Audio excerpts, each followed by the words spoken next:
Hey there everyone, today I've got a pass around group knife. Thank you very much Eric for this one.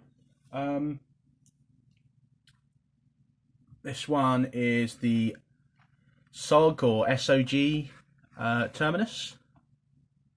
This is another one that I've been looking forward to just handling and reviewing for quite some time, but Eric told me it's a little bit shit.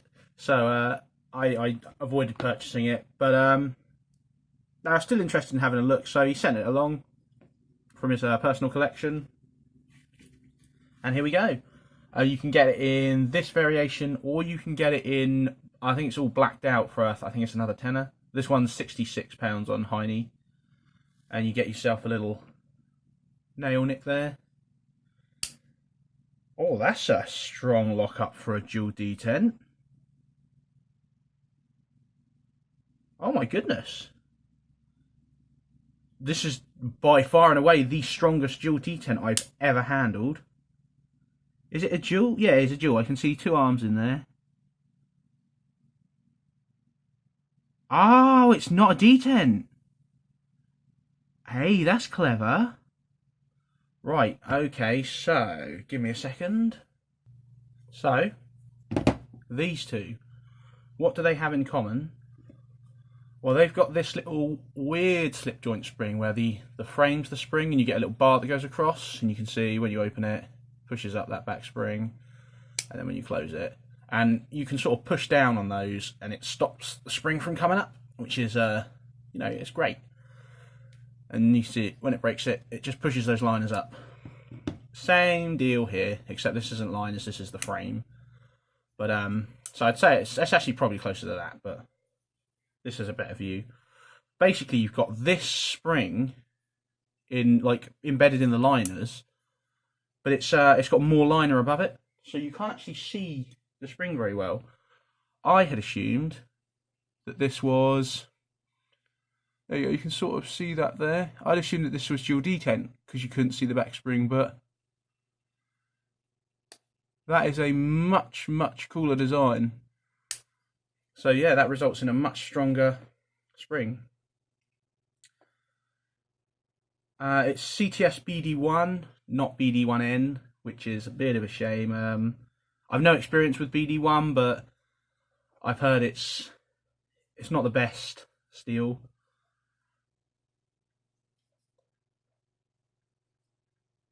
Yeah. Okay, so straight away holding this. That handle design. What? I mean, what is this bit? Just take this taper here for your finger and put that there.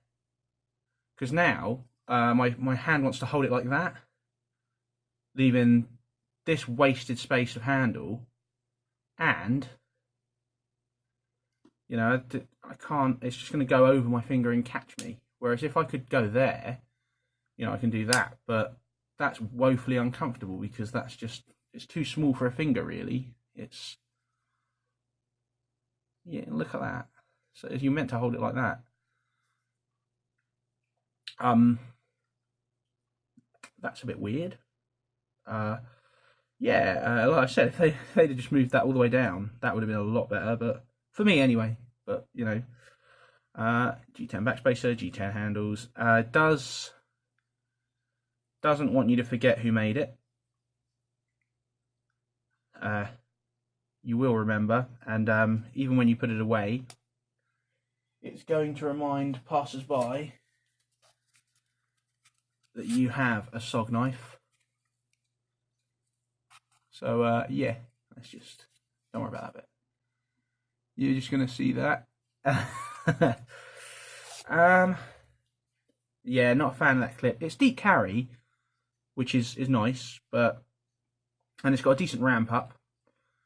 But did you really need to put your whole, I mean, that's really stand out. There's something I've just got to try with this. I actually quite like if a knife's got a clip on it, I sort of want it to be one hand opening as far as possible. Oh, that's no problem. So if you wanted to get this and add a thumb stud on it, not a problem at all. And it will interfere with your blade path a little bit, but you know, it's not too bad. And it avoids your logo, so you can still remember that SOG made this. This knife is very operator. Hey, get off there.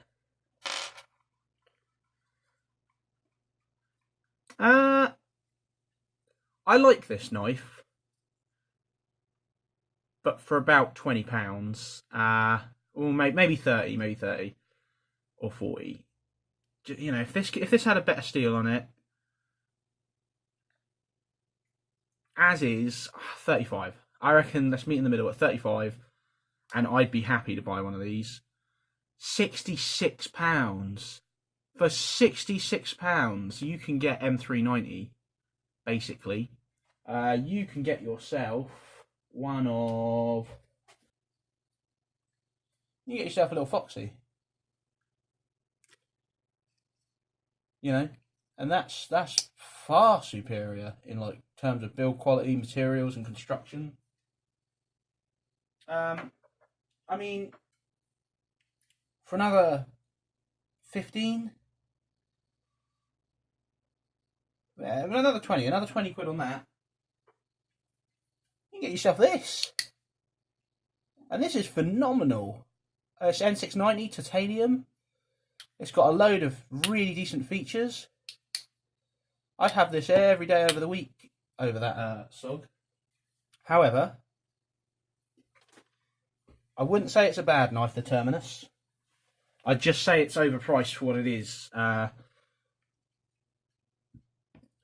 think your money's better spent on a Manly Wasp, really. And which is a shame, because this does have some nice features like that very hidden spring design, and you know, it's very operator look if you're into that. But you know, it just seems a shame that it's so expensive for what it is. But oh well. Let's do a quick. I suppose I'll do a quick size comparison since this is a one-shot loaner. There we go. Let's actually open that properly.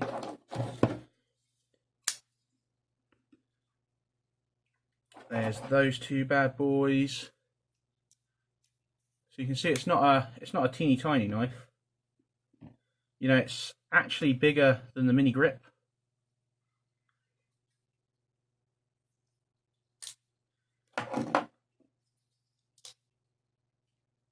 And for us in the UK,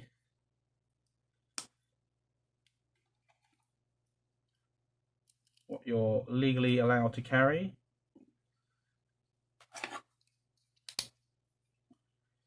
and that's how that stacks up against those choices. So it's the handle's a tiny bit bigger than a UK PK, but otherwise you're fine. So yeah, like I said, personally, it's a pass from me just for the price. If they brought the price down just a little bit, I'd probably buy one of these. But yeah, 66. That's a hard pass from me. Thank you very much.